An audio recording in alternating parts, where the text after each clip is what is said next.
The best time to buy into a hero is usually the set or two after the heroes come out budget-wise. Aurora just came out in Rosetta, and we're coming up on Hunted and the next couple of sets. So I think if you start now building Aurora, maybe on a budget, you can slowly build up the pieces that are going to be getting a little bit cheaper, I think, as time goes on for the next couple of months. I'm putting out this budget deck. It's about $50 for the starting Aurora deck, and I also have a more mid-range cost list to show you as an upgrade path. In my opinion, Aurora is a really good pickup for a newer player because all of her cards kind of just play themselves. You don't have to think about blocking too much because a lot of your cards just don't block in general. And when you see a card that blocks 3, you can kind of be safe to block with it. Aurora's hero ability says, once per turn instant, pay 2, make an embodiment of lightning token. Activate this only if you played a lightning card this turn. This list doesn't run too many blues, but we do run, a small amount of blues, which we can use to pay into our hero ability, plus our weapon, which costs 1 and attacks, and if I played a lightning card this turn, this card's attacks get +1 and go again. So using a single blue, you can attack with Starfall and make an embodiment of lightning to give an attack go again for the turn. Aurora has a really simple game plan that is focused around playing good on-rate attacks and having some small tricks that you can do in order to try and gain small advantage and chip your opponent down. This list has less of the tricks, but we do still have some instant speed shenanigans that we can use to try and force over our good on hits and eventually win the game through damage. This list is very focused on the Arc Lightning Flickerwisp combo, so if you're a newer player, I'll just explain how it works. Arc Lightning is an Aurora specialization that says whenever you go again this turn, deal 1 arcane damage to any target, and the next action card you play this turn gets go again. So this card's really strong, just on any regular hand where you just play it, and then give some other cards go again, like Snatch is really good with go again, stuff like that.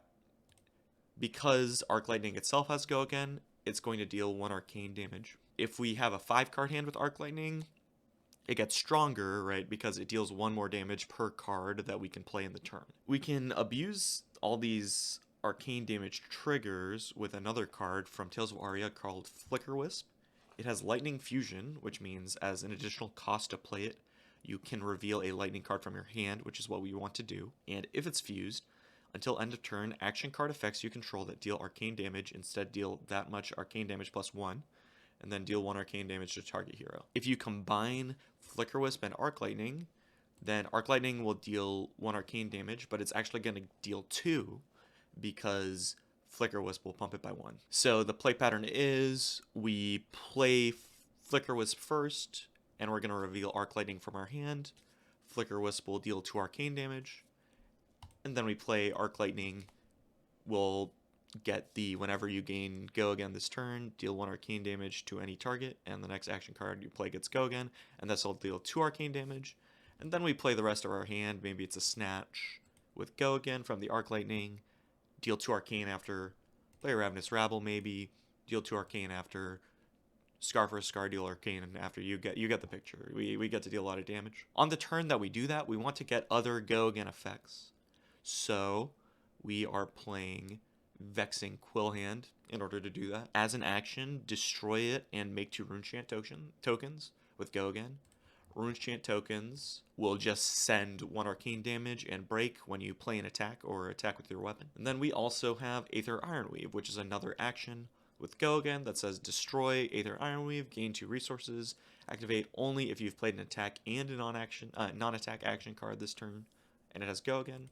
So if we put that all together, let's say we have Arc Lightning and Flickerwisp, and then 3 more cards, and let's just assume they'll have go again. Well, Arc Lightning will, Flickerwisp will deal 2 arcane, then Arc Lightning will deal 2 arcane, and then one of our attacks will deal 2 arcane, and then we'll break Ironweave and deal 2 arcane, and then we'll attack with our Starfall weapon, which has go again if we played a lightning card, which we will have because we've played Arc Lightning, and that'll deal 2 arcane. Then we break Vexing Quillhand, and that'll deal 2 arcane, and also make 2 Runechants, which will deal 2 arcane. Then we can play 2 more cards, and those will have go again, hopefully, and those will deal 2 more arcane.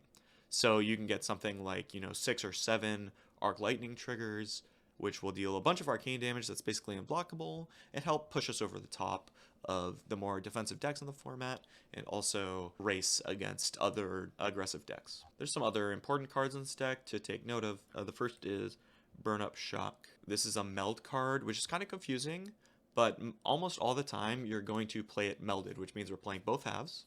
And if you play both halves, then you deal 1 arcane damage to any target, which is usually your opponent, and then the next time an attack you control hits a hero this turn, deal 4 arcane damage to them. And you want to play this card when you know that you're going to be hitting your opponent with an attack that turn. So that, and notice this says the next time an attack you control hits your a hero this turn, deal 4 arcane damage to them. That includes your weapon, and your weapon will have go again because you've played a lightning card, which is Burn Up Shock. So usually you want to try and save Burn Up Shock for a 5-card hand. You want to put it in your arsenal, and then, play a bunch of cards with go again and try and hit your opponent. One of the other important cards to note is Sizzle. This card is from the First Strike decks that came out with Rosetta release, and they're a little more expensive than just your everyday common. Sizzle and the other card in that starter deck are really strong, Static Shock, and this deck kind of assumes that maybe you bought the First Strike deck to get into Flesh and Blood, and so you have 2 Sizzles and 2 Static Shocks, and then you just need to buy 1 more copy of each in order to really play this deck. Though one other card that might be a little complicated is Electromagnetic Somersault. This card works on attacks or blocks, so it says choose up to 2 attack action cards with cost 0 or more on the active chain link, return them to their owner's hand when the chain link resolves. There's a couple ways to utilize this card. If your opponent attacks you for 6, maybe we can block with Arcanic Shockwave, which is a 3 block, and a Static Shock, which is also a 3 block. And then in reactions, after we've declared our blocks, we can play Electromagnetic Somersault targeting the Shockwave and the Shock. In resolution, after damage, those will return back to our hand. And in that case, Somersault basically blocked for 6 by itself because you put the Shockwave and the Shock back into your hand. But this card can also be used on offense, right? Like, let's say we play Entwine Lightning, and then we fuse it with our Electromagnetic Somersault to give it go again. So this is 0 for our go again. And then in reactions, we play Electromagnetic Somersault, and we're just going to target our own our own Entwine Lightning. We have to play it in reactions, and then after damage, the Entwine Lightning will return back to our hand. And so in that case, Electromagnetic Somersault was worth 4 on offense because you got your 4 damage attack back into your hand. As far as pricing for this budget deck, it's about $50, $60 with shipping. The most expensive card in the deck is Arc Lightning, but it's probably the most important card in the deck. I think if you are going to be playing Aurora, you should prioritize owning Arc Lightning because it is probably her strongest card in this build. Everything else is super cheap in this build, except for the Sizzles and the Static Shocks, which are, again, from the First Strike decks, so, look around, maybe you already own some copies of them. And then Vexing Quillhand is $4. It's a Majestic from Everfest in the arm slot, but this card is very impactful for its price, especially on a turn where you're playing Arc Lightning, so I would recommend picking this card up. And then moving on to our mid-range list, this card's about $150, so we've spent about $100 upgrading the deck. The most important upgrade in this version is Crown of Dominion. It makes a gold token when you start the game, and the gold token says action 2, destroy this draw card, go again. So it gives us another source of go again on our Flickerwisp Arc Lightning turns. So you crack Ironweave, and then you crack the gold token to draw a card, and it adds, another to Arcane, plus puts a card into your hand, so that card might also have go again. It's quite strong. We are also adding in the Channel Lightning Valleys. This card says, the first time you deal damage to an opposing hero each turn, draw a card. This card has the Channel Lightning effect, where at the beginning of your end phase, put a flow counter on this, then destroy it unless you put a lightning card from your pitch zone on the bottom of your deck for each flow counter on it. So at the end phase, if you've pitched like a blue Heaven's Claw, for example, which is just a lightning card, you can, at the end of your turn, put this card on the bottom of your deck from the pitch zone, and you get to keep the Channel Lightning Valley around for an extra turn. Channel Lightning Valley is really strong because it often represents a draw 2, right? On the turn where you play it, you can attack with your 0 for 4 first, like let's say we attacked with Ravenous Rabble, and we reveal the red, so it's a 4-go again. Your opponent maybe blocks 3, and then you play the Channel Lightning Valley, and it deals 1 damage. The Ravenous Rabble deals 1 damage, and then we get to draw a card. The Channel Lightning Valley, in that case, is a draw 1, so it replaced itself, and then next turn, if we get to keep it around, maybe it becomes a draw 2, which is really strong. Playing Channel Lightning Valley allows us to also play Sigil of Suffering, which is another really strong combo. It deals 1 arcane damage to the attacking hero as a defense reaction.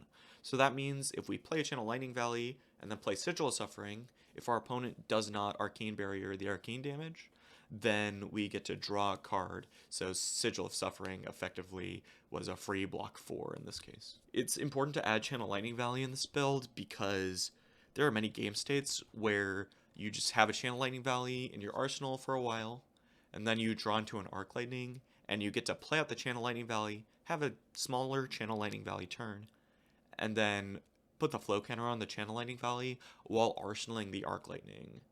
So we can effectively condense even more damage into our Arc Lightning turn, because almost all of the time when you play an Arc Lightning turn with a Channel Lightning Valley on the battlefield, you'll get an extra card, which means we're getting an extra arcane ping off our Arc Lightning. So we're just abusing the fact that we're just getting a bunch of go again and a bunch of cards on the same turn. Other than that, the list is exactly the same. I didn't want to change this deck too much from the budget list. I do think these upgrades are pretty important, especially if you want to build into the more refined Aurora lists later in your Flesh and Blood career, because you will want to have this Crown of Dominion, Flickerwisp, Arc Lightning combo. Some notable cards that I haven't included in this more mid-range version, Gone in a Flash. Gone in a Flash is a good card, but in this version of the deck, it's not really worth $20 per copy. We left it out for now. We're also not playing on Lightning Strike because it's just a little too expensive. As far as pricing goes, the Channel Lightning Valleys are about $15 each, which is pretty expensive. I think maybe these prices could go down in the upcoming sets just as Aurora sees less play. So maybe, pick up the budget version first, play that for like a month, see if you like playing around that Arc Lightning Flickerwisp combo, and then pick up the Channel Lightning Valleys. And the Crown of Dominion is also $50 by itself. But, this is a legendary piece from Dynasty. It has seen it's seen quite a bit of play for a card that kind of doesn't really do anything. And I don't foresee this going down in price for a long time, so this is a card that you could probably pretty easily, sell back to your locals if you end up not wanting to play the deck. So I think it's pretty safe to upgrade into this $150 version, $170 with shipping. If this budget deck tech helped you at all, please like and subscribe to the channel, and leave a comment if you have any questions.